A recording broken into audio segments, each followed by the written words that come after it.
God is away from the system, that's chaos. That's chaos. Yes, we all pray today, in this church, right, for this country. Yes, we have peace. But do we have peace with God? That's a point, Paul's rhetoric. It's a rhetoric against the status quo of the time. That is, Caesar was a king. And that king brought peace to the people. And people put God away from their life and brought that king as the meaning of their life. And even defied him. You are in trouble. You are in problem. But we, the new people, we, the new kingdom, we, the new king. It's not Pax Romana, Pax Deus. Peace of God. That's a blessing that Paul is talking about here. I believe that every man and woman alive today need to have peace with God, right? Yeah. I believe that an absence of with God is at the bottom of the most of the problem and anxiety that people feel.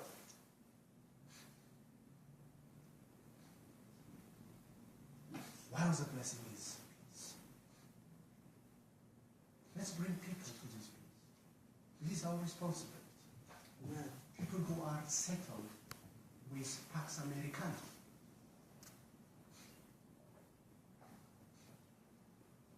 Let them come to the Pax Deus. The Pax Americana is not the ultimate meaning of life.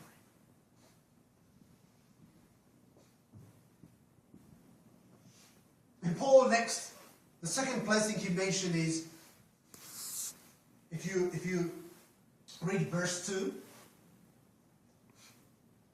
through whom we have gained access by faith into this grace in which we now stand. Do you see one word? What does it say? Access, gained access by faith into this grace. When you think about access, it is a liturgical metaphor in the atonement or sense of presence of God as coming. It's like before the presence of someone important. Royal chamber. Access also means access to the sanctuary as a place of God's presence. Sanctuary saints. It has a sense of royalty when you see this access. Entrance into the audience of chamber of the King of Kings. Lords of Lords. The one who establishes the true peace. Who is that King? How do we get access to that? It is because of the justification. Because of the blessing of God's justification. That's access.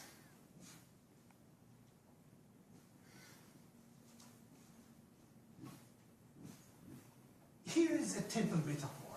That's amazing. It's a temple metaphor. Symbolized and actualized Israel's meeting with gracious God in the Old Testament. Go there.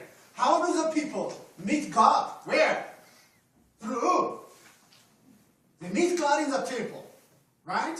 Through the high priest. The high priest, on behalf of the people, brings them access to God in that temple. Here Jesus is our high priest and giving us access to God on behalf of us or through him. Here Paul talks in verse 6 up to 8, if you go, we will come to that. The entrance, bases are two, that is Christ, and the means is faith.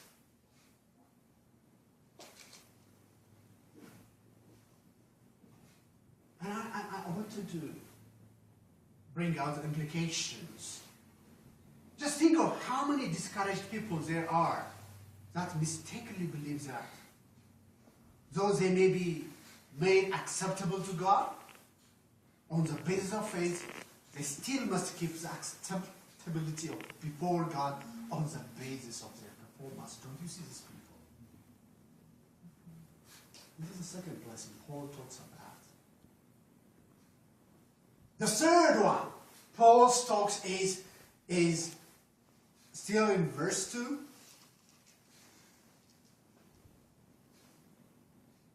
What does it say? And we rejoice in the hope of the glory of God. That is, rejoice. As there is a joy in the hope of the glory of God. This is another blessing. In which we stand and exalt, boast in the hope of the glory of God. Here, if you see rejoice, I don't know, some of your version may say boast, right? Boast or rejoice in the hope of the glory of God. Here it's bragging, it's just being joyful, pridefully. We know that the earlier passage forbade bragging over human achievement, where here pride is encouraged regarding what God has accomplished on our behalf. Now there is a point here. What does it mean? The hope of glory of God.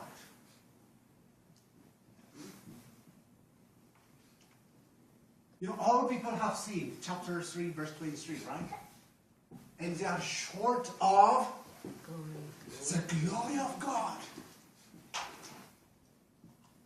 The scene result is we are short of the glory of God. But the restoration is, the hope is what? It's the glory of God. But my question is, what is the glory of God? What is the glory of God? Listen.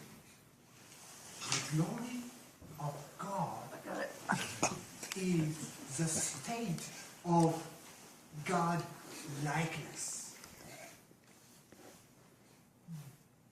which has been lost because of the sin, and which will be restored in the last day for every Christian. Let's turn to chapter 8, verse 17, Paul, what he speaks. And it says, now we are children, and we are heirs, heirs of God, and co-heirs with Christ, if indeed we share in this suffering, in order that we may also share in his glory. Share in his glory. Verse 18. I consider that our present suffering are not worth comparing with the glory that will be revealed in us. Glory. Verse 21. What does it say? That the creation itself will be liberated from its bondage to decay and brought into the glorious freedom of the children of God. And last, verse 30. And those he predestined, he called, and those he called, he justified, and those he justified, he what? Glorified. The ultimate, the steps up you go up, final is what? Glorification.